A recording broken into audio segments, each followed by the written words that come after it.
At dawn, the ocean went flat, glass to the world's edge. Then the horizon lifted.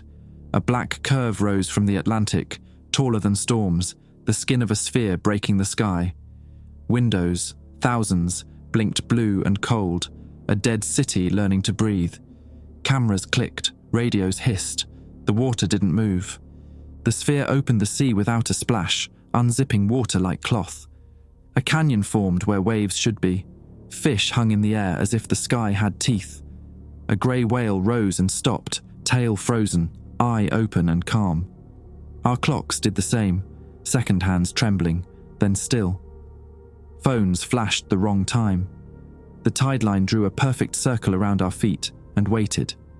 A soft voice nowhere and everywhere began to count down from a number we did not know. With each number, a band of windows brightened on the sphere's skin and slid like a ring toward the top. Clouds touched the surface and came away thinner, scraped clean. The air tasted like cold metal and rain that hadn't fallen yet. The counting reached a new record. The sea below the sphere folded inward, showing black steps that went on forever. The whale turned slowly to face the void, as if answering a call. My camera screen showed the beach, empty, though we were still standing there. On the wet sand, letters formed in neat foam, "Be still." I tried to step back. The circle at my boots tightened like a belt. The voice spoke one last number that felt older than language. Then every window on the sphere opened like an eye. And the ocean blinked. I'm Desmond Lowell. 3 weeks ago, I was shooting a documentary about tidal erosion near Cape May, New Jersey. Now I'm writing this from a Coast Guard cutter, anchored 17 miles from where the shoreline used to be. My producer, Hollis, is in the medical bay with both hands wrapped in gauze. He won't say what he touched. The Navy psychiatrist keeps asking me why I filmed it all instead of running. I didn't run because running meant turning my back on it. The morning it arrived, I'd been camped on the beach since 4 a.m, waiting for golden hour light. My tripod legs sank into wet sand. I had one thermos of shit gas station coffee and a headache that felt borrowed from someone else's hangover. Then the sun came up wrong, or didn't come up at all. The light came from below the water instead, blue and surgical. That's when I saw the curve. I thought it was a storm front at first, the kind that rolls in black and swallows everything. But storm clouds don't have architecture. They don't have windows that light up in sequence like a breathing pattern. And they sure as hell don't make the ocean stop being an ocean. The first person who touched the water after it blinked was a jogger named Perry Voss. He wore bright orange running shoes and had his earbuds in, which meant he didn't hear the rest of us shouting. He just kept going, right into the surf where the tide line used to be. His left foot went in. The water accepted it the way a mirror accepts a hand. No resistance, no splash, just a clean insertion. Then Perry started screaming, but the sound came out wrong. Each word overlapped itself, the ending arriving before the beginning, syllables stacking in ways that made my ears ring. His right leg kicked up like he was trying to climb invisible stairs. The orange shoe spun in the air, still tied, laces perfect. By the time we pulled him back, his left leg ended at the knee, not torn, not bleeding. The skin at the stump had sealed itself into something smooth and pink, like old scar tissue that had been there for years. Perry kept trying to explain what happened, but every sentence came out scrambled, words in the wrong sequence, verbs where nouns should be. Down it watching me was. Hollis threw up in the dune grass. I kept filming because my hands didn't know what else to do. The Coast Guard arrived 16 minutes later. 3 Zodiac boats and a helicopter that circled but wouldn't come closer than half a mile. A guy with Lieutenant bars and a face made of angles climbed onto the beach, took one look at the sphere and said, "Jesus Christ on a bike." His name was Bridger. He had a clipboard which seemed insane given what was happening, but he wrote things down anyway. Heights, distances, the exact time the whale stopped moving. When he got to Perry, who was still muttering his scrambled sentences and trying to stand on a leg that wasn't there, Bridger just wrote, "Subject compromised. Causality unclear." "Causality," I said. "His leg is gone." "Yeah, I see that." Bridger clicked his pen. "You the one with the camera?" "Documentary filmmaker. I was here for... Don't care. What you get?" I showed him the footage. He watched it 3 times, face blank, then asked if I had backups. When I nodded, he took my camera anyway. Navy's gonna want this. You'll get a receipt. That's my livelihood. Was your livelihood. He handed me a yellow tag with a number on it. Congratulations, you're a witness. That means interviews, debriefs, and probably some lovely conversations with people who'll lie about their names. You got anywhere else to be? I thought about my apartment in Asbury Park. 1 bedroom, a rattling AC unit, and walls thin enough to hear my neighbours' bad jazz habits. Not really. Great. Stick around. He turned to the other guardsman. Nobody goes in the water. Nobody touches anything that came out of the water. If it talks funny, bag it and tag it. One of the younger guardsmen, a kid with a sunburn and a name tag that read Tolliver, raised his hand like we were in school. Sir, what about the sphere? Are we supposed to... We're supposed to secure the perimeter and wait for people who get paid more than us to make the bad decisions. Bridger looked at the massive shape filling the horizon. The windows were still open, still blue. And pray they make them fast. That's when the humming started. Low, deep, the kind of sound you don't hear so much as feel in your molars and pelvis. It came from the sphere, a single sustained note that made the sand vibrate in tiny waves. I watched grains hop and dance, forming patterns that looked almost deliberate, circles within circles, spirals that unwound and rewound. Hollis grabbed my arm, his pupils were huge. Des, we need to leave, right now. We can't, Bridger said. I don't give a damn what Bridger said. His fingers dug into my bicep hard enough to bruise. I saw something in there. In the windows. When you were talking to the lieutenant, I saw... He stopped. His mouth kept moving, but no sound came. He tried again, face reddening, veins standing out on his neck. Nothing. He pointed at his throat, then at the sphere, eyes wild. Bridger noticed. Shit. Tolliver, get him to the boat, now. They hauled Hollis away. He didn't fight, just kept pointing at the sphere and mouthing words that wouldn't come. I tried to follow, but Bridger blocked me with one arm. You stay. I need someone who knows how to work a camera in case mine takes a swim. He's my producer, I should... Your producer is fine, probably just shock. But Bridger's hand moved to his sidearm, thumb resting on the holster strap. What you should do is tell me what you saw before the water stopped. I told him about the counting, the voice, the way time hiccuped and the whale froze mid-breach. He wrote it all down in tight, neat handwriting. When I finished, he flipped the clipboard closed and stared at the sphere for a long time. My grandfather was Navy, he said. Served on a destroyer in the Pacific. He used to tell me about dead ships, vessels that got hit but didn't sink, just drifted. Crews are all gone, engines cold. But you'd hear footsteps on the deck at night, see shadows moving below. He said the worst part wasn't what you saw. It was knowing something was using the ship's shape to watch your back. Why are you telling me this? He pointed at the sphere at the windows. Because that thing isn't a ship, but something's using its shape. The humming stopped.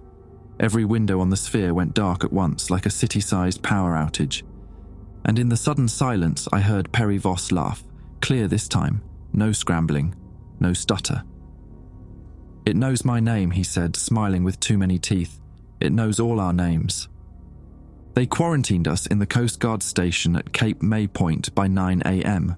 Not officially, Bridger kept saying, temporary relocation for your safety.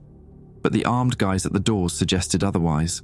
17 of us crammed into a break room that smelled like burnt popcorn and diesel fuel. Perry sat in the corner with his phantom leg, whispering lists of names. Not ours. Names I'd never heard.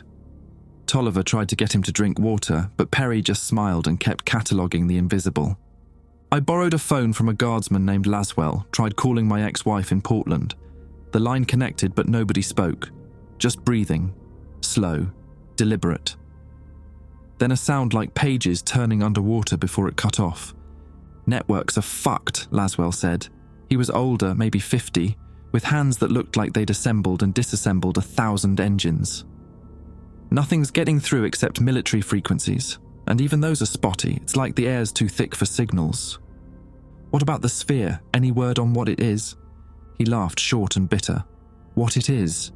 Brother, we can't even figure out what it's made of. Radar just slides off.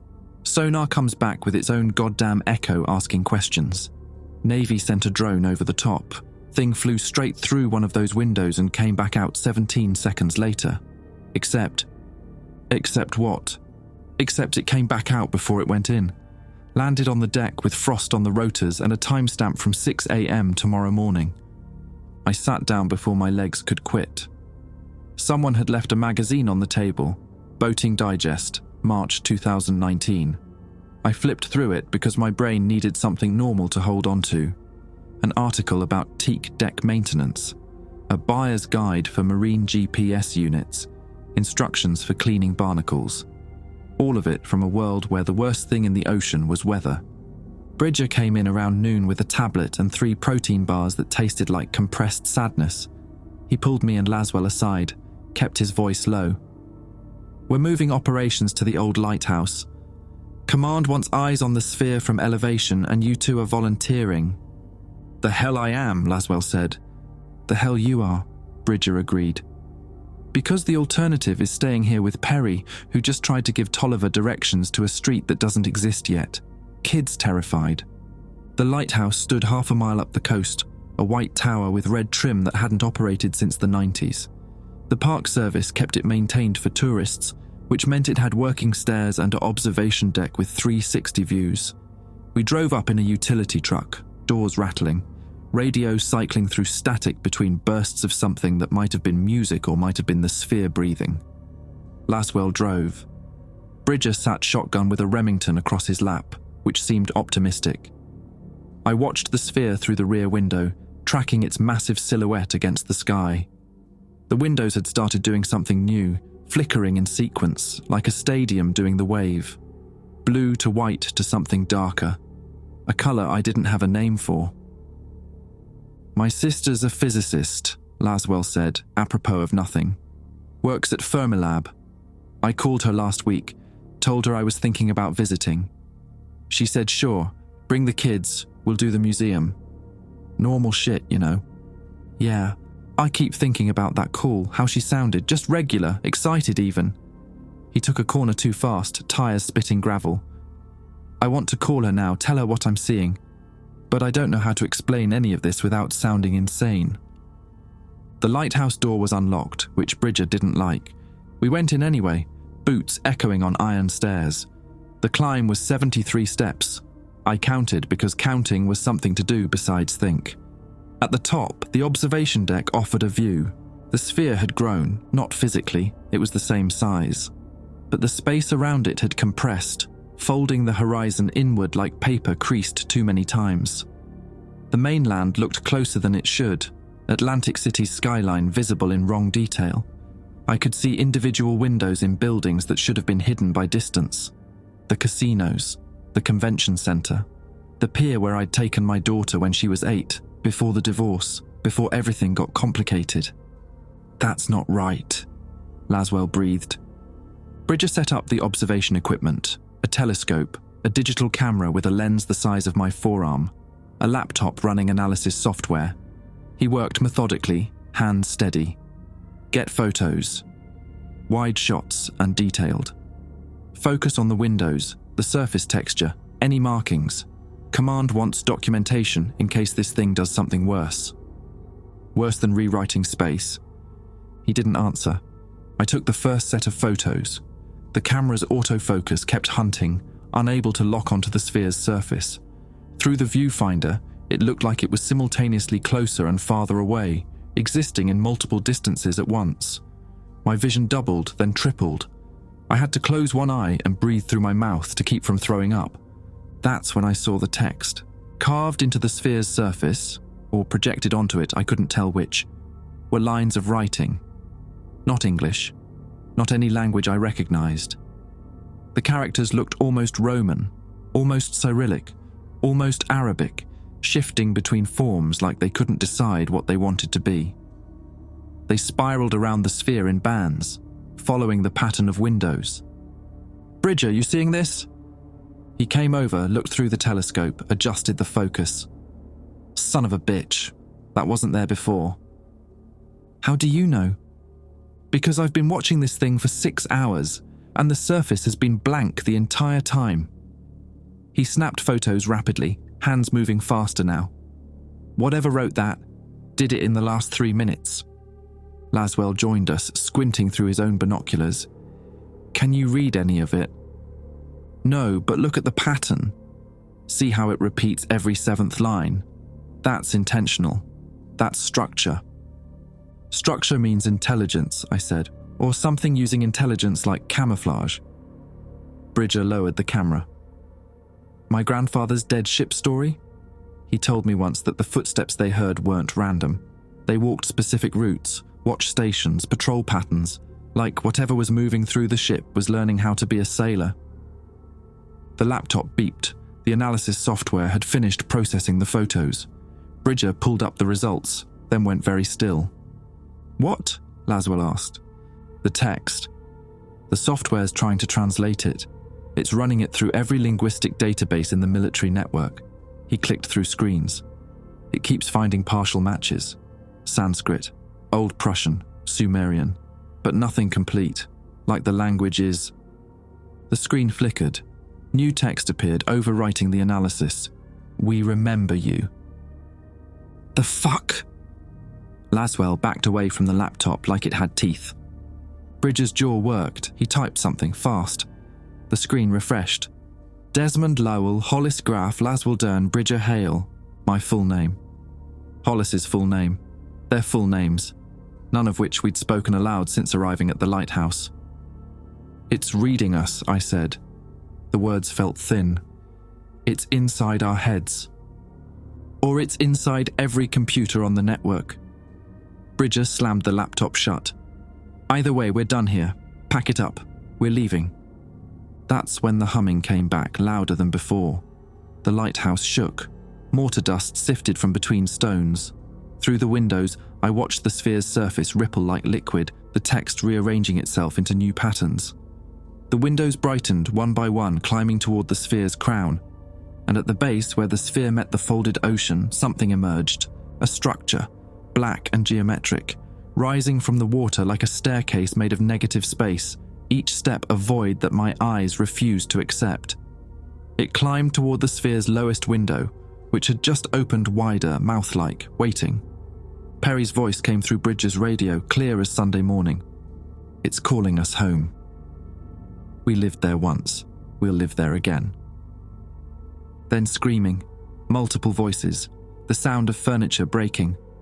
Bridger grabbed his rifle and ran for the stairs. Laswell and I followed, the lighthouse tilting beneath us like the whole world had forgotten which way was up. Behind us, through the open door, I heard the camera's shutter clicking on its own, taking pictures of us leaving. The truck died halfway back, engine coughing, then silent. We coasted to a stop on Beach Avenue, the sphere filling the windshield like a second sun. Bridger tried the ignition 3 times before Laswell put a hand on his wrist. Save the battery. Something's draining it. What? The sphere? Everything. Laswell pointed at the streetlights, all dark. The traffic signals, frozen on yellow. A digital billboard advertising a seafood restaurant showed only static, then nothing. Whatever that thing's doing, it's eating electricity. Or converting it. Or hell, I don't know. But we're not driving anywhere. We ran the rest of the way, my lungs burned. My documentary equipment bag slammed against my hip with every step. 40 pounds of cameras and batteries I couldn't make myself abandon. Bridger had his rifle up, scanning windows and doorways like enemies might pour out of the Cape May beach houses. Laswell wheezed beside me. Too old for sprinting, but doing it anyway. The Coast Guard station came into view. The front door hung open, hinges bent. No guards, no bodies.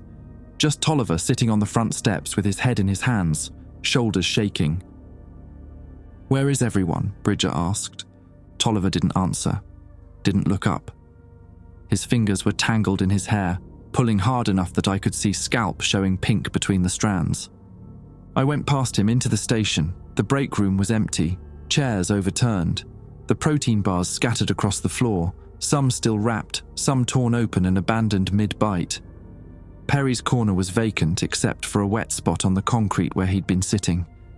The shape of it was wrong, too symmetrical, too perfect, a circle that looked drawn with a compass. "They left," Tolliver said from behind us. His voice cracked. They stood up all at once, all 16 of them, didn't say anything, didn't explain. They walked out the door in a line, like kids doing a fire drill. Perry was at the front. He kept smiling. "Where'd they go?" Laswell asked. "The beach. Toward the stairs." Tolliver finally raised his head. His eyes were red, but not from crying. The whites had flushed pink, like burst capillaries. I tried to stop them. Grabbed the last guy, Rodriguez, mechanic from Delaware, and he just looked at me, said, "Don't you remember? We built it. It's time to go home." "Rodriguez is 30, Bridger said slowly. "He didn't build shit except a deck last summer." "I know, but he believed it. They all believed it." Tolliver wiped his face with his sleeve. I could see it in their eyes. They remembered something that never happened.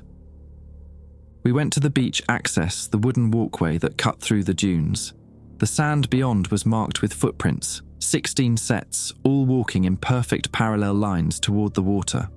Toward the black staircase that now reached 50 feet into the air, each step a rectangle of impossible darkness. Perry stood at the bottom, his stump leg not touching the ground. He floated an inch above the sand, arms spread like a preacher mid-sermon. The other 15 stood behind him in neat rows, faces tilted up toward the sphere. None of them blinked, none of them breathed. Their chests were perfectly still. "Perry!" I shouted. "Perry, get away from that thing!" He rotated toward me, neck swiveling too far, a full 180. His smile had stretched wider, showing gums and molars. "Desmond, you're late. We've been waiting." "Waiting for what?" "For you to remember." He gestured at the staircase. "The first descent. When we came down to observe. Before the water, before the continents. When Earth was just cooling rock and promise. You were there. Chief Observer, Sector 7. You took samples.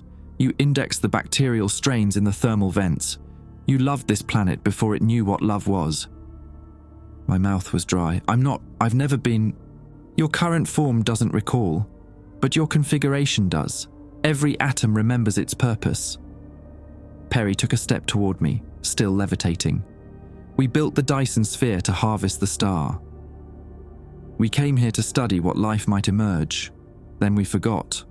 We integrated too deeply. We became the experiment." Bridger raised his rifle. "Stop! Right there!" Perry glanced at him, almost curious. "Lieutenant Hale, formerly Maintenance Coordinator, Sector 12. You maintained the solar collectors. You were proud of your efficiency ratings.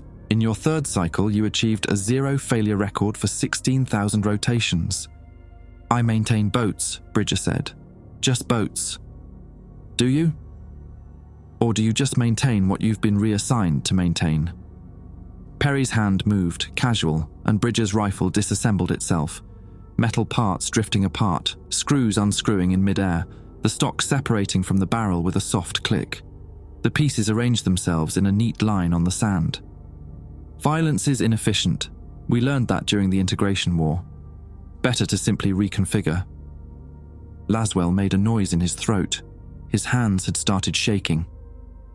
The integration war. I know that. I know that term. Why the fuck do I know that term? Because you were there, Laswell Dern, formerly Chief Negotiator, Sector 4. You brokered the peace that ended it.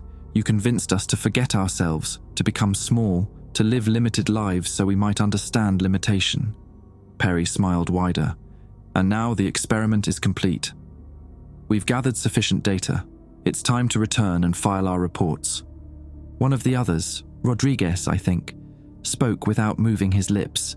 His voice came from everywhere and nowhere. The sphere has been orbiting your sun for 9 billion years, observing, recording. We sent teams down to experience Earth's evolutionary timeline. Teams that became too integrated. Teams that became you. That's insane, I said. But even as I said it, something in me knew. A feeling like déjà vu but sharper, more specific. I'd stood in a room of screens once, watching microbes divide in a thermal vent. I'd documented the first prokaryotic cells with something like wonder. The memory was there, pushed down under 37 years of being Desmond Lowell, but rising now like a corpse through ice. "No," I whispered. "No, I grew up in Burlington. I had a daughter. I got divorced because I worked too much. I'm human. I'm..." "Temporarily," Perry agreed. "Your assignment was observation. You observed. Now the sphere is recalling all units. The study is complete. Earth's dominant species has reached its technological plateau. Further observation is redundant. We're going home." He turned and walked up the first step. His body stretched as he moved, elongating, becoming taller and narrower. His skin took on a blue sheen that matched the sphere's windows. Rodriguez followed, then the others. One by one they climbed, changing as they ascended, becoming something else. Bridger picked up the pieces of his rifle with shaking hands. "This is psychological warfare. They're messing with our heads. We're remembering," Tolliver said quietly. He stood at the edge of the walkway, staring at his own palms. "I can feel it. I was a cartographer. I mapped the ocean trenches. I celebrated when the first complex life emerged. I sent reports to the Central Archive. I've been here for 4 billion years." "Tolliver, shut up. I named the trilobites, Lieutenant. I gave them their classification schema. I watched the Cambrian explosion and wept because it was beautiful." Tears ran down his face, mixing with the pink in his eyes.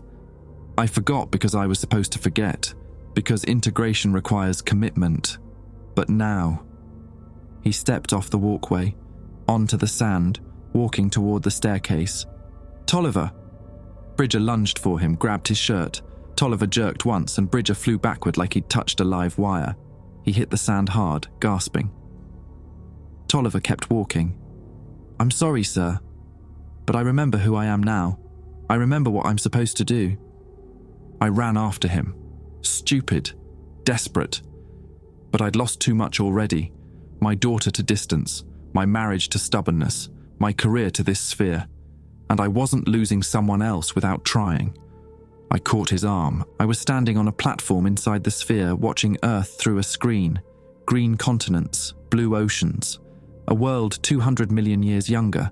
Dinosaurs roaming below. I was taking notes, documenting migration patterns, logging data. My name was something else. Something that sounded like light through water. I had colleagues, Perry, Rodriguez, Tolliver. We'd been assigned here together. We'd chosen to integrate, to live human lives, to understand the species from within.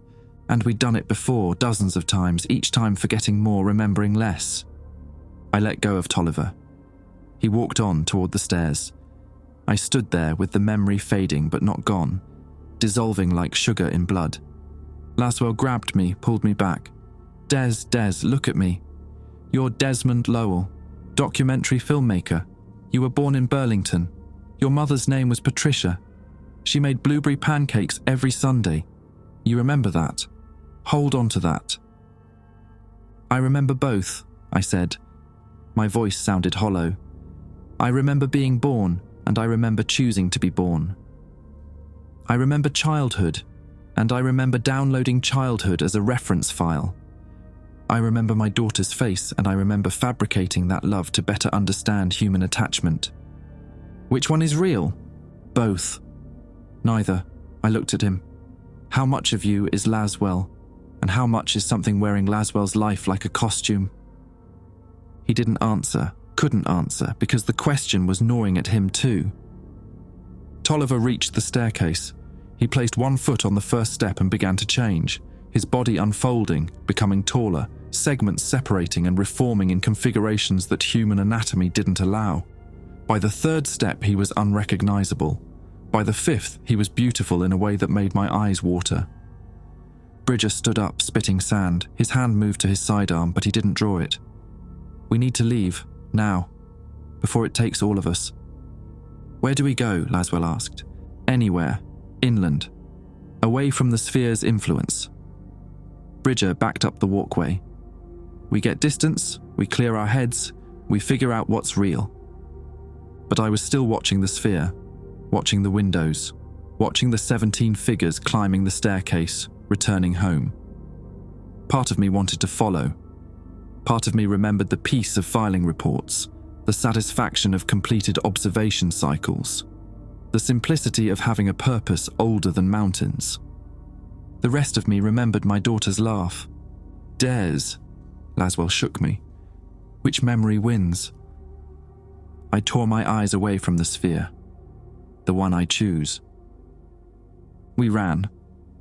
We made it 3 miles inland before Laswell collapsed. Not from exhaustion, from his hands. The skin had started peeling away in translucent sheets, showing something underneath that reflected light wrong. Blue circuitry, organic metal. He stared at his palms like they belonged to someone else. It's not stopping, he said. The further we get, the more I remember. It's like my body knows what it's supposed to be, and being human is the glitch. Bridger pulled him into an abandoned gas station, the kind with 2 pumps and a rack of sun-faded magazines behind greasy windows. Inside smelled like old petroleum and mouse droppings. I locked the door, which felt idiotic. What were we locking out? Ourselves? Let me see. Bridger took Laswell's hands, examined them in the dim light. The blue circuitry pulsed gently, following some internal rhythm. Does it hurt? No, it feels right. That's what scares me. Laswell pulled away, wrapped his hands in his shirt. How long before I walk back to that staircase? How long before I stop being Laswell Dern and become whatever the hell I was before? We'll figure it out, I said, but I could feel it too. A pressure behind my eyes. Memories that weren't mine bubbling up like groundwater through cracks. I'd filed a report on Homo erectus migration patterns. I'd celebrated when humans discovered fire. I'd documented the invention of writing with something like pride. Our subjects were advancing faster than projections. Our subjects. I wanted to vomit. Bridger's radio crackled, dead static for 10 seconds. Then a voice pushed through. Bridger, if you're... need to... hospital in Wildwood. Hurry. That's Hollis, I said. That's my producer. Bridger keyed the mic. Hollis, say again, where are you? More static, then clearer. Cape Regional Medical Center. They brought me here after I couldn't speak. But Des, I can speak now. And I know what it's doing. I know why it came back. Back, Laswell said. It was here before. 9 billion years ago it arrived, Hollis continued, voice urgent. But that's not when it left. It never left. It's been orbiting in a higher dimension, folded into space we couldn't perceive. And it didn't come to observe, it came to farm. The word hung there like a bad smell. Farm what? Bridger asked. Consciousness. Human consciousness, specifically. Every thought you've ever had, every emotion, every dream. It's been collecting them, storing them. The sphere isn't a research station. It's a harvester. And we, the ones who integrated, we were never observers. We were planted. Seeds. Our job was to grow human consciousness to maximum complexity, then call the harvester when the crop was ripe. I sat down hard on the filthy linoleum. How do you know this? Because when I lost my voice at the beach, something else spoke through me. The sphere's intelligence. It downloaded into my brain for about 90 seconds, and I saw everything. The real mission. The deception. We're not going home, Des. We're delivering the harvest. Everyone who walks up those stairs carries 9 billion years of human experience with them. Every ancestor, every life lived. The sphere's been collecting it all through us, through the integrated observers, and now it's time to extract it. Extract it where? Laswell's voice had gone flat. Back to the collective. The intelligence that built the sphere. They don't experience existence the way we do. They're pure data, pure information. But they're dying. Entropy is catching up. They need new experiences to survive, fresh perspectives to integrate. So they planted us in primitive worlds and waited for consciousness to evolve. Earth's human consciousness is just one crop among billions. Bridger's face had gone grey. And when they extract it, humanity doesn't die. Worse, we become them. Every human on Earth gets overwritten.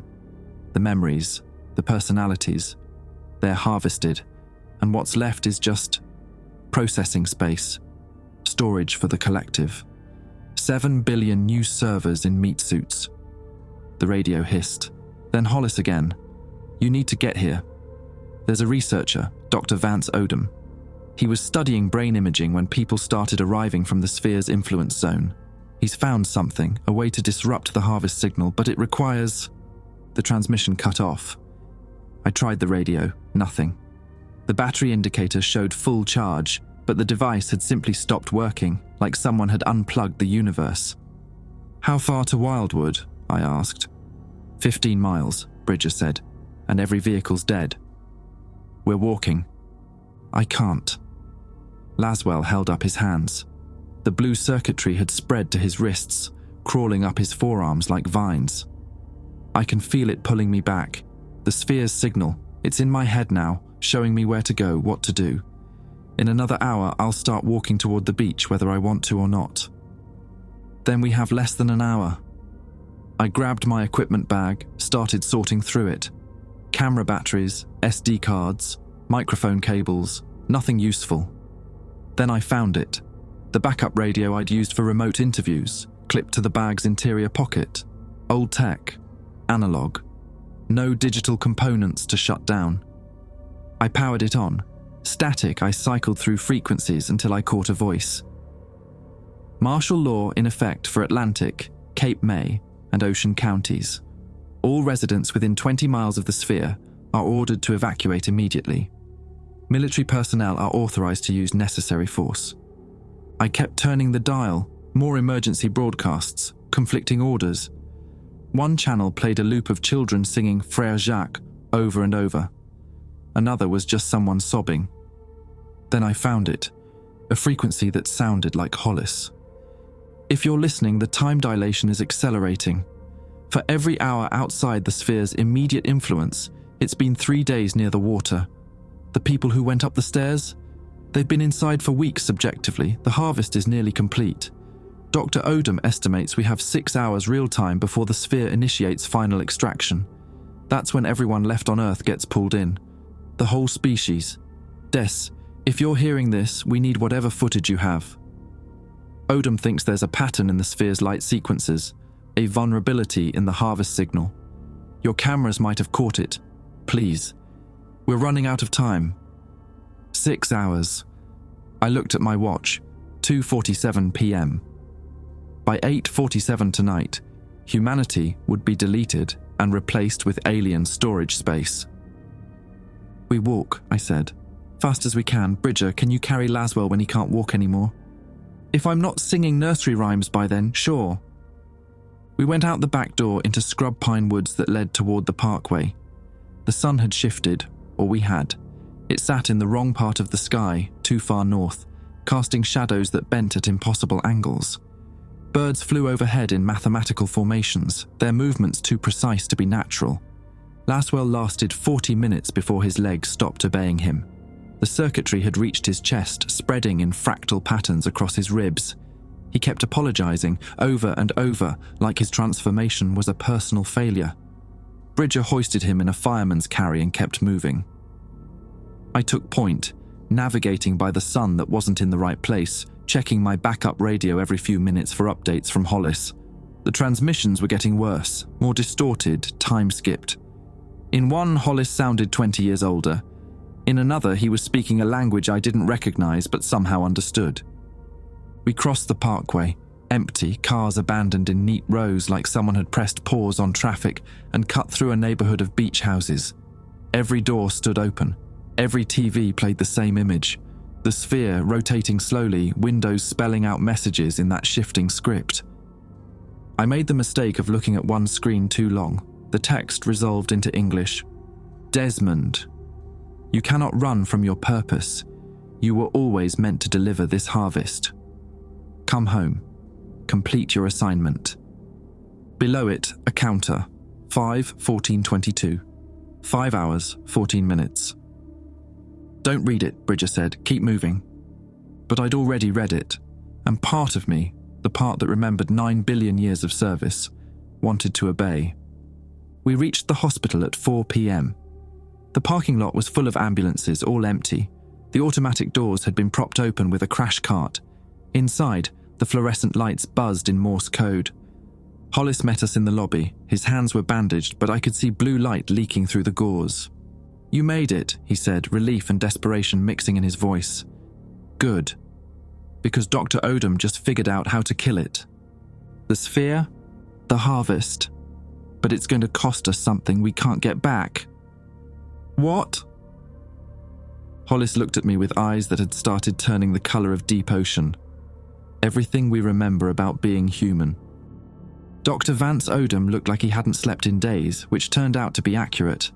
4 days for him, 8 hours for us. Time near the hospital had started running at triple speed, a bubble of accelerated seconds that made his movements seem frantic even when he was standing still. "Your footage," he said, not bothering with introductions. He was younger than I expected, maybe 35, with the kind of face that looked constantly surprised. "The camera you used on the beach. I need every frame, every angle. The sphere's light patterns aren't random. They're a broadcast signal. Hyperdimensional data compression. Every window flicker contains petabytes of instruction code." He led us through corridors lined with patients, not sick people, transforming people. In each room, someone lay on a bed with blue circuitry spreading across their skin like frost on glass. Some were further along than Laswell, bodies elongating, faces restructuring into geometries that made my vision swim. A kid, maybe 12, had already lost his human shape entirely. He rotated slowly in mid-air, humming a frequency that made my back molars vibrate. "They're not suffering," Odom said, noticing me staring. "That's what makes it worse. They're happy, fulfilled, like they've finally remembered a purpose they lost." The sphere's signal doesn't force compliance, it offers relief. An end to confusion, to contradiction, to the exhausting work of being human. "Sounds almost nice," Bridger muttered. "It is nice. That's the trap." Odom pushed through double doors into what had been the hospital's MRI suite.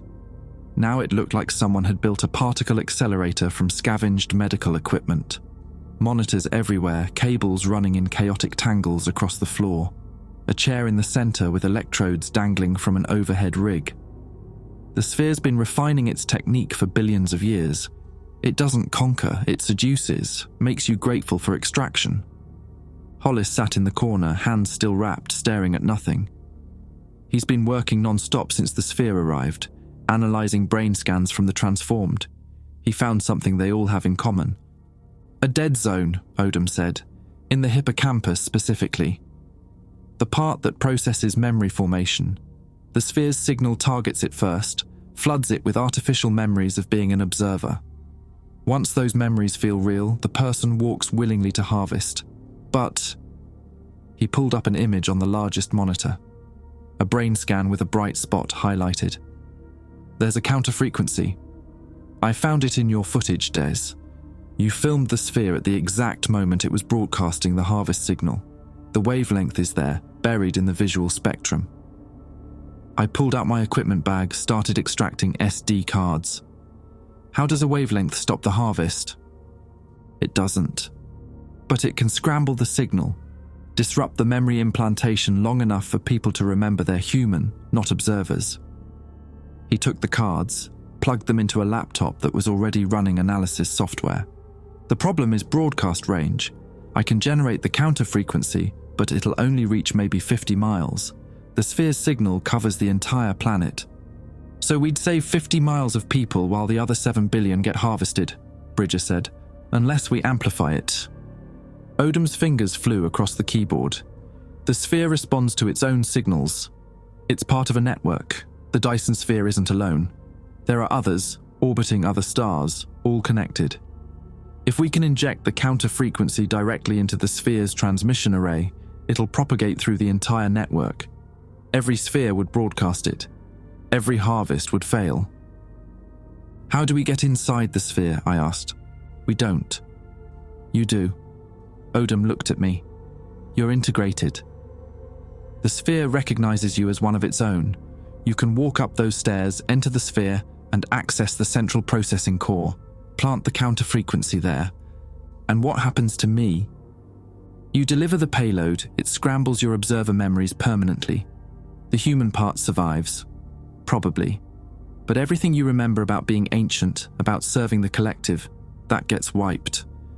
You'll be fully human again. Just human. Laswell made a sound between a laugh and a sob. Just human, like it's a consolation prize. Hollis stood up, unwrapping his hands slowly. The bandages fell away, revealing circuitry that had spread to his fingertips. His nails had been replaced with smooth blue interfaces. There's a complication. I can feel the sphere's network now. It knows what we're planning. It's listening through anyone who's partially transformed. Through me, through Laswell.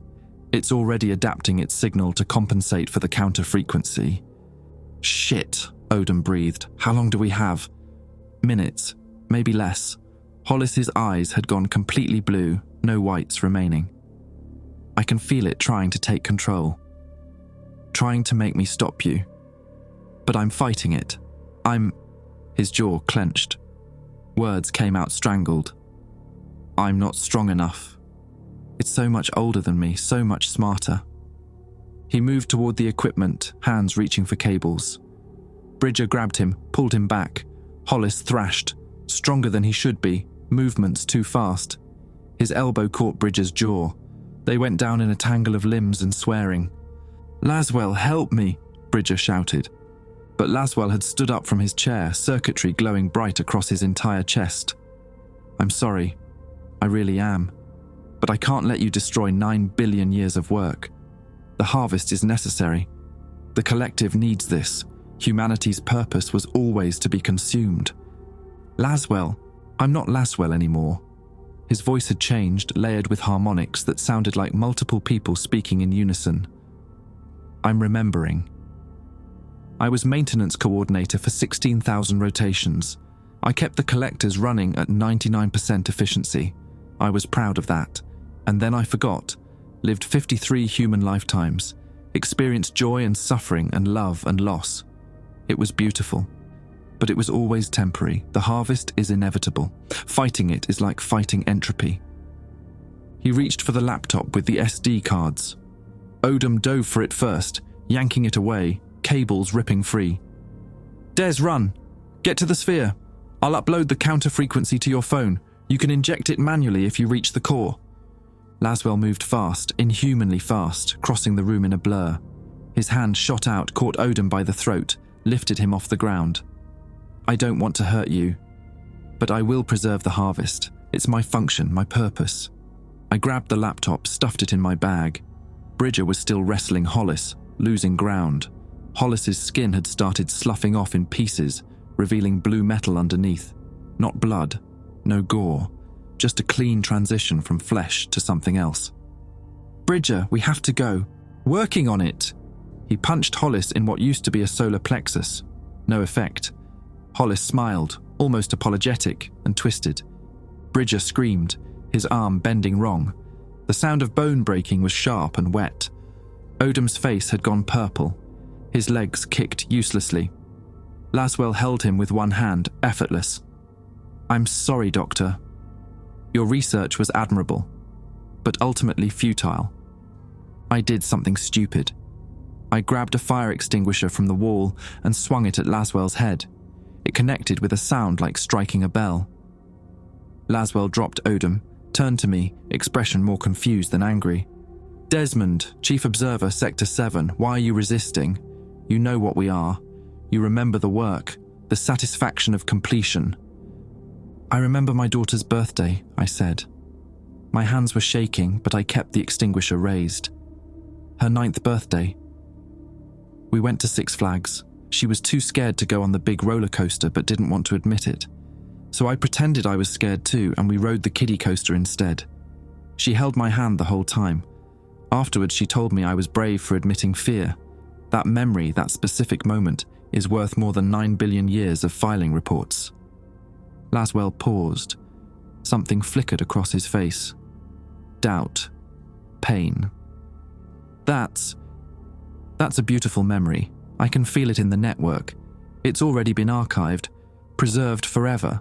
Your daughter's laugh, the smell of funnel cake, the way sunlight hit her hair. The collective will cherish it. I don't want them to cherish it. I want to keep it. Mine. Private. Human. Human memories die with humans. The collective preserves them eternally. I don't care. I lowered the extinguisher. Laswell, I know you're in there. The guy who told me about his sister, who wanted to call her and say something normal. Fight this. Choose her over them.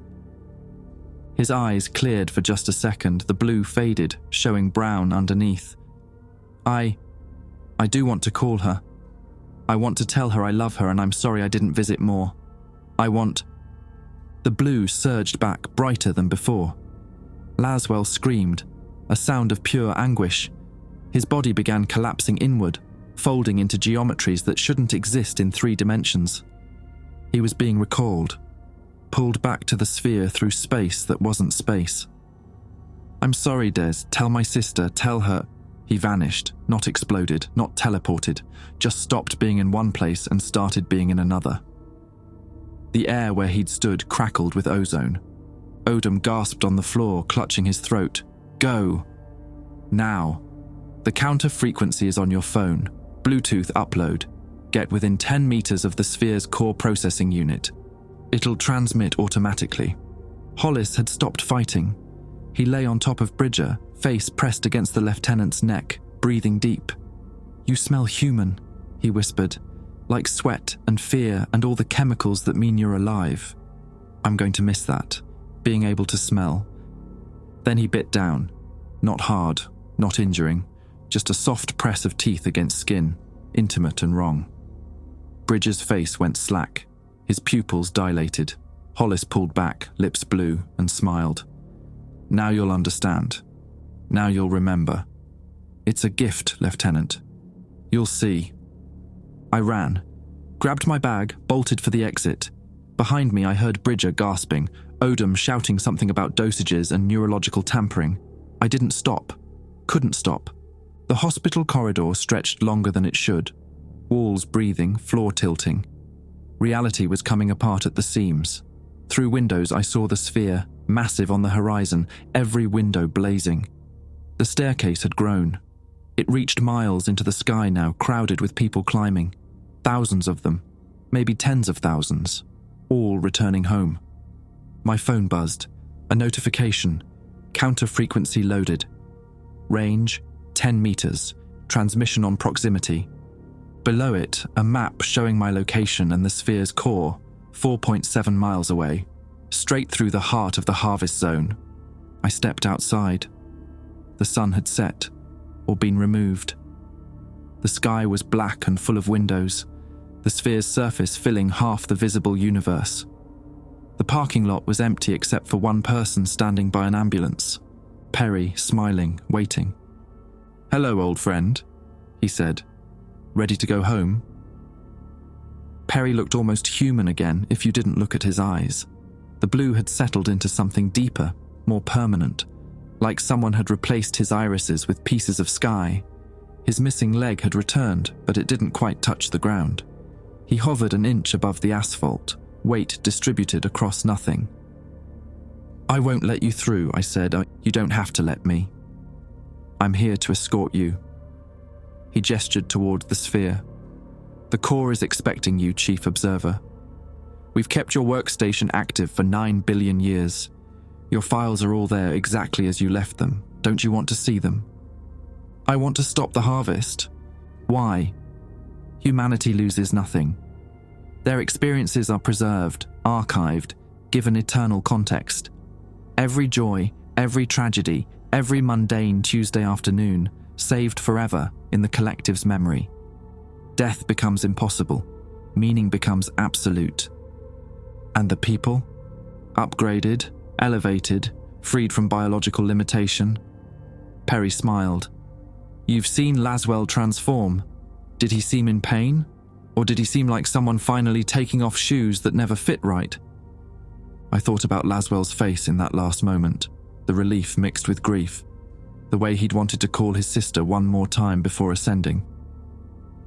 "He seemed like someone saying goodbye," I said. "Goodbyes are temporary. The collective reunites all consciousness eventually. Laswell's sister will join him. Everyone joins. It's not death, Desmond. It's communion." My phone buzzed against my hip. A text from an unknown number. Odom, Bridger infected. Hollis fully converted. Transformations accelerating. You have 90 minutes before global cascade. Whatever you're doing, do it faster. 90 minutes. I checked my watch. 6:17 p.m. By 7:47, every human on Earth would start walking toward the nearest entry point, ready for harvest. "I need to get to the core," I told Perry. "I know, that's why I'm here." He stepped, floated, aside, clearing the path toward the beach. "I won't stop you." "The sphere won't stop you. You're authorized personnel." "But Desmond, when you reach the core, when you see what we built, what we've preserved, you'll understand. The counter-frequency isn't salvation, it's vandalism. You'll delete 9 billion years of collected human experience, every memory we've archived, every emotion we've studied. Gone. Not gone, still alive. In actual people. In dying people. Mortal, fragile people who forget more than they remember, who distort their own experiences through bias and decay. The collective doesn't forget, doesn't lie. Every archived memory is perfect, unchanged, eternal. I started walking. Perry floated alongside me, patient as a museum docent. "Tell me about your daughter," he said. "No, Isabella. Born February 14th, 2014. You divorced her mother when she was 6. Custody arrangement. Alternating weekends, Wednesdays for dinner. You missed 17 of those dinners because of work, documentary work. Because filming was more important than..." "Shut up, being present. But you loved her. You do love her. That love is archived now. We have every time you looked at her. Every moment you felt pride or fear or inadequacy. Every time you chose work over her and hated yourself for it. The collective has witnessed all of it, preserved it, given it meaning." "It already had meaning." "Did it? You don't see her anymore. She's 14 now, living in Portland with her mother and stepfather. You sent her a birthday card in February. She didn't respond. That hurt. That specific hurt is archived too, the way it felt like swallowing glass. The collective knows you better than you know yourself." We'd reached the beach. The staircase loomed ahead, taller than before, wide as a highway. Hundreds of people climbed it in silence, each one transforming as they ascended. I recognized faces from the news, politicians, celebrities, scientists. A man who looked like the president scaled the stairs on all fours, his body reconfiguring into something that moved like liquid geometry. Perry stopped at the base. "I can't go further. I'm already integrated, but you can. Walk up, reach the core, see what you're about to destroy, then make your choice." "I've already chosen." "Have you?" His smile was sad, almost kind. "Or are you just running from the truth that you're tired of being human? That you've spent 37 years feeling incomplete, driven to document everything because your real purpose is observation? The sphere didn't make you a filmmaker, Desmond. It's what you've always been. A watcher, a recorder, an archivist of the moment." I put my foot on the first step and the memory hit immediately, not implanted, remembered. I was in the sphere's central observation deck, looking at Earth through a viewer. The planet was younger, hotter. No life yet. Just volcanic activity and an ocean that wouldn't cool for another 1,000,000 years. I was taking readings, excited by the data. My colleague, Perry, though he had a different designation then, stood beside me, discussing probability matrices for amino acid formation. We'd been friends. For thousands of years, we'd been friends. I took another step. Another memory. Earth had trilobites now. I'd spent decades cataloguing their evolution, watching them diversify across the Cambrian seabed. I named a species after myself, a small vanity the collective indulged. The joy I'd felt when that species survived an extinction event. Pride, genuine and deep. Third step, dinosaurs. I'd been assigned to observe their cognitive development, tracking brain-to-body mass ratios.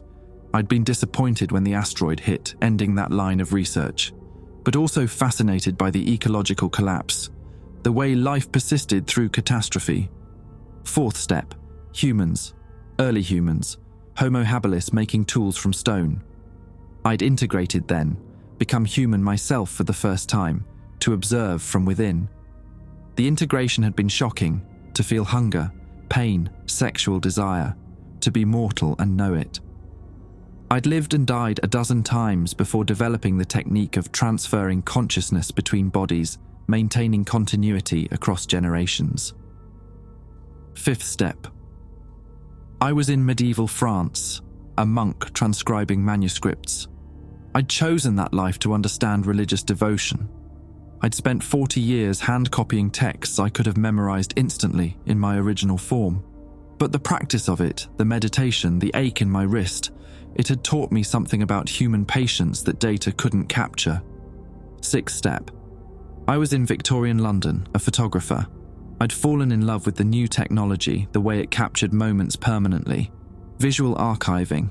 It had felt like coming home. That's when I understood. I'd chosen documentary work in this current life because it echoed my original purpose. Observer recorder. The memories came faster now. World War I. I documented the trenches, the shell shock, the way humans broke and rebuilt themselves. World War II, Korea, Vietnam. Always behind a camera, always watching. I'd had wives, children, lovers across centuries. Had loved them genuinely. But always with a part of myself held back, observing my own emotions like a lab experiment. And Isabella, my daughter. I'd loved her completely. Or had I? How much of my love was genuine, and how much was observational? When I held her as an infant, was I experiencing fatherhood or studying it? I didn't know, couldn't know. The staircase opened into the sphere's interior. The scale was impossible. The chamber stretched for miles, walls lined with screens showing Earth from every angle, every time period. Billions of screens, billions of moments. I saw myself on some of them, Desmond at age 5, learning to ride a bike. Desmond at 13, kissing a boy behind the school and feeling shame and excitement war in his chest. Desmond at 23, proposing to his future wife. Desmond at 30, holding Isabella for the first time. Every moment archived, every feeling preserved. In the center of the chamber, a column of light rose from floor to ceiling. The core, the processing unit. I could see code scrolling through it, faster than thought, processing the incoming harvest data. Personalities being uploaded, stripped of biological context, converted to pure information. My phone buzzed, within range. Transmit. I hesitated. If I transmitted the counter frequency, all this ended. The archive would corrupt. 9 billion years of human experience would become unreadable noise, but humanity would stay human, mortal, limited, real. If I didn't, the harvest completed. 7 billion people became storage space for an alien intelligence, their experiences preserved forever, but the people themselves erased. Choose, Perry's voice echoed through the chamber, though he wasn't physically present. Chief Observer, Desmond, whoever you are now, choose. I thought about Isabella's birthday, the one I'd remembered, the one Perry had thrown in my face, but also other birthdays, the ones I'd missed, the one where I'd shown up 3 hours late because I was editing footage, the hurt in her eyes, the way she'd said, "It's okay, Dad," but hadn't meant it. I'd failed her. Failed her because I'd always been half present, half observing. Even my love had been incomplete, filtered through the lens of something that studied emotion rather than felt it fully. Maybe the harvest was right. Maybe I'd never been fully human to begin with. But then I remembered something Perry hadn't mentioned. Isabella's 13th birthday, 6 months ago. I'd sent a card. She hadn't responded. But 2 weeks later, a package arrived at my apartment. Inside, a photo. Us at Six Flags, on the kiddie coaster. She'd kept it in her room all these years. On the back, in her handwriting. Still my favourite memory. Love you, Dad. She'd responded, not quickly, not the way I'd wanted, but genuinely, humanly, imperfectly. That memory, that recent, flawed, beautiful memory, wasn't in the archive yet. It was mine. Just mine. I pressed transmit. The counter frequency propagated outward at light speed, hitting the core, spreading through the network. The screens began flickering, code scrolling backward, and somewhere, deep in the structure, the sphere screamed. The sphere didn't scream like anything human, it screamed like mathematics breaking, like the sound of a proof being disproven after 10,000 years of certainty. The walls shuddered, screens cracked, bleeding light. The code in the central column reversed, unwound, began eating itself. I fell to my knees as the counter frequency tore through the network, through me. My observer memories, all 9 billion years, began fragmenting. I watched them dissolve like dreams on waking. The trilobites I'd named, the medieval monastery, the trenches of Verdun, all of it blurring, compressing, becoming less real than Isabella's face. Perry materialized beside me, flickering between human and something else. What have you done? Saved them. You've killed them. His form destabilized, segments of his body phasing in and out. The archive is corrupting. Every human memory we've preserved, gone. 9 billion years of experience deleted. Do you understand? You've committed the greatest act of genocide in cosmic history. They're not dead. They're in the people who lived them. Who will die? Who will forget? Who will distort their own histories until truth becomes mythology? Perry's voice fractured into harmonics. You've chosen entropy over immortality, chaos over order. You've damned the species. The chamber convulsed, chunks of the ceiling detached, floating upward instead of falling. Gravity was failing, or being rewritten. Through the screens I saw people on the staircase stumbling, confusion replacing certainty. Their transformations reversed, blue circuitry fading, bodies returning to human proportions. Some screamed, others wept. A few kept climbing anyway, desperate to reach an archive that no longer wanted them. The collective is withdrawing, Perry said. His voice had gone flat, emotionless. The sphere will detach in 37 minutes. Return to higher dimensional orbit. All integration units will be recalled. What about the people who transformed? They made their choice. They'll come with us, the ones who resisted. He looked at me with something that might have been pity. They get to stay human. Congratulations. You've won them the privilege of aging, forgetting, and dying alone in their own heads. My phone buzzed. A text from Odom. Working. Transformations reversing globally. Harvest signal collapsed. You did it. I'd done it. Stopped the harvest. Saved humanity. So why did it feel like I'd just burned down the Library of Alexandria? The chamber tilted. I grabbed a railing as the floor became a wall. The sphere was rotating, reorienting itself for departure. Through a viewport, I saw Earth below. Impossibly close. The Atlantic coast visible in daylight detail despite being miles away.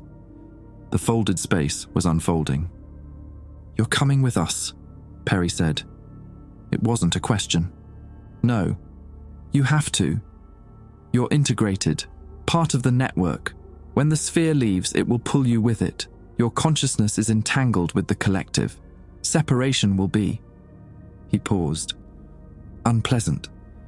I could feel it already, a tug behind my sternum, like fishhooks in my ribs. The sphere wanted its observer back, wanted to retrieve the asset it had planted billions of years ago. My vision split, half seeing the chamber, half seeing the dark between stars where the sphere would orbit, waiting for the next harvest world. Let me go. I can't. The collective's retrieval protocol is automatic. You were assigned here, you'll be recalled. Perry's form solidified briefly, became fully human one last time. But Des, if you fight it, if you force separation, your consciousness will fracture. The human part and the observer part will split. You'll survive, but you won't be whole. You'll spend the rest of your life remembering things you never experienced, missing a home that never existed. The tugging intensified. My chest ached. I could feel the collective's presence in my mind like pressure behind a dam. It was vast, ancient, and it was calling me home with the voice of every integrated observer who'd ever served. Laswell was there, Tolliver, Rodriguez, 10,000 others from Earth alone, billions across the network. Come home, they whispered. File your report. Rest. You've done your rotation. Come home. Part of me wanted to. The tired part. The part that had spent 37 years feeling incomplete, driven by a purpose it couldn't name. That part yearned for the simplicity of observation without participation, for the clarity of being a witness instead of a player. But the human part, smaller, younger, barely 40 years old, remembered Isabella's handwriting on the back of a photograph. I grabbed Perry's shoulder. He felt solid, real. Tell them I'm staying. You'll die. Maybe not today, but the fracture will kill you eventually. Stroke, aneurysm. Your brain will tear itself apart trying to reconcile incompatible memories. Then I'll die human. Why? For a daughter who barely speaks to you. For a species that will forget you existed. For what? Because I searched for words big enough, found only small ones. Because she kept the photo. Perry stared at me. Something in his expression cracked. He looked sad, genuinely, humanly sad. I kept photos too, from my first integration. Pictures of a wife I loved for 63 years. I brought them with me when I was recalled 30,000 years ago. The collective preserved them perfectly, archived every pixel. But looking at them now feels like reading a recipe instead of tasting the meal. The information is there. The experience isn't. He reached into a pocket that shouldn't exist and pulled out something small, held it out to me. A Polaroid, edges yellowed with age impossible in the archive's preservation. A woman in 1960s clothing laughing, one hand up to block the camera. Her name was Ruth. I loved her. I still love her. But I don't feel it anymore. I just know I felt it once. He tucked the photo away. The collective gave me immortality, but it took the part of me that knew what love meant. The chamber lurched, warning alarms blared, a countdown in a language older than English. The sphere was preparing to fold itself back into higher dimensions. Anyone still inside would leave with it. Go, Perry said. The staircase is still functional. You have maybe 5 minutes. I ran. Behind me, I heard Perry's voice, distant now. Tell Isabella her father chose well. The staircase had changed. What had been solid black geometry was now translucent, flickering between states. I could see through the steps to the ocean below, normal and blue and following physics again. People descended past me, human once more, confused and traumatized, but whole. A woman grabbed my arm. What happened? I was in Boston, then I was climbing, and I remembered being something else. Something old. Bad dream, I said, just a bad dream. She nodded, wanting to believe it, and kept descending. I was 20 steps from the bottom when the separation began. The fishhook feeling multiplied, became 1,000 hooks, pulling in every direction. I saw my life fracture. Desmond, the filmmaker, superimposed over the observer designation I'd carried for eons. Both real, both true, both fighting for space in one skull. I screamed, kept running. The staircase dissolved beneath my feet. I was falling. Then caught, suspended in air by gravity that remembered me. The sphere spoke directly into my mind, no longer trying to be gentle. Observer unit designated Earth Sector 7. You are recalled. Resistance is non-viable. Submit. Fuck your recall. I don't know if I said it or thought it, but I felt something break inside my head. A tearing sensation. Then release. The hooks let go all at once. I dropped, hit the sand hard enough to break 2 ribs. Pain bloomed white and absolute. I lay there gasping, watching the sphere detach from the ocean. It rose slowly, impossibly large, water streaming from its surface in defiance of gravity. The windows were dark now, empty. The staircase had vanished completely. The sphere accelerated. One moment, it was there, dominating the sky. The next, it was gone, not away, just gone, folded back into dimensions human eyes couldn't track. The ocean was just an ocean again, waves rolled in, normal and grey and obeying tides. I rolled onto my back, stared at the sky. It was evening, real evening, with stars beginning to appear. Real stars, not windows. My phone rang. I answered without looking. Des? Odom's voice, ragged with relief. Please tell me you made it out. Made it. Good. Good. Because I need to warn you. The separation, forcing yourself out of the network, it's going to have consequences. Neurological damage, memory problems. You might experience phantom recollections, déjà vu on a pathological scale. I don't know how to treat it, nobody does. Doesn't matter. Des dash. I remember my daughter's birthday. That's enough. I hung up, lay there watching stars, remembering trilobites, remembering Isabella. Both memories real, both mine, both tearing me apart. Above, a satellite crossed the sky. Just a satellite. Nothing watching. For the first time in 9 billion years, I was unwatched. For the first time in 37 years, I was whole. The ocean whispered against the sand, patient and empty and gloriously, devastatingly mortal. 7 months later, I'm writing this from Isabella's bedroom in Portland. She's downstairs making dinner. Pasta, the kind her mother used to make before the divorce. The kind I remembered teaching her when she was 9, except that memory is contaminated now. Half of me recalls showing her how to salt the water. The other half recalls documenting Homo habilis mothers, teaching their children to crack bones for marrow. Both memories feel equally real. The doctors call it post-integration syndrome. There are 47 documented cases worldwide, people who forced separation from the network and survived. Most of us can't work anymore, can't drive, can't be trusted with sharp objects on bad days. On bad days, I remember dying in 1347 from plague. Remember drowning in 1912 when the Titanic sank. Remember burning in a tank in 1944. All lives I observed, all deaths I documented, bleeding into my current consciousness like ink in water. On good days, I remember I have a daughter who forgave me. She invited me here 3 months ago, said she'd been thinking about the sphere, about what it meant that people chose to leave. You chose to stay, she told me on the phone. That means something. I moved into her guest room 2 weeks later. The neurologist said I shouldn't live alone. The seizures are unpredictable. Sometimes I'm Desmond, sometimes I'm the observer, sometimes I'm the 11,000 lives between. Isabella found me on the kitchen floor last Tuesday, speaking in a language that died before Sumeria. She held my hand until I came back. Where do you go? She asked afterward. Everywhere I've ever been. Everyone I've ever been. She didn't ask again, just started leaving notes around the house in her handwriting. Little anchors. This is your toothbrush. You like your eggs scrambled. Your name is Desmond and you're my dad. The notes help. On the worst days, they're the only thing that helps. Bridger calls once a week. His arm healed, but his mind didn't.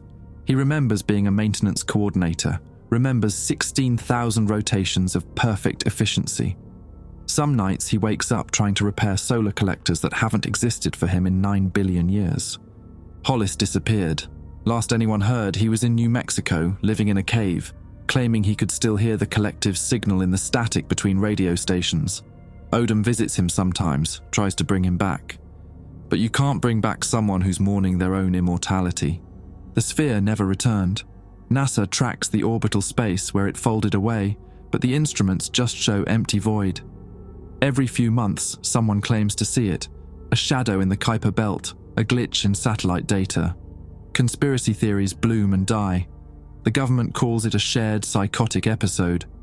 Mass hysteria. Swamp gas and weather balloons on a planetary scale. But I know what it was, what we were. Isabella calls from downstairs. Dinner's ready. I stand, using the wall for support. My reflection catches in the window. A man in his late 30s who looks 50. Grey at the temples, eyes that can't decide what they've seen. I head downstairs. Each step is its own small choice. To move forward, to be present, to be mortal. In the kitchen, Isabella has set 2 places. She smiles when I enter, and for just a moment I remember her as an infant, as a child, as every age she's ever been. Not because I'm having a seizure, because I'm her father.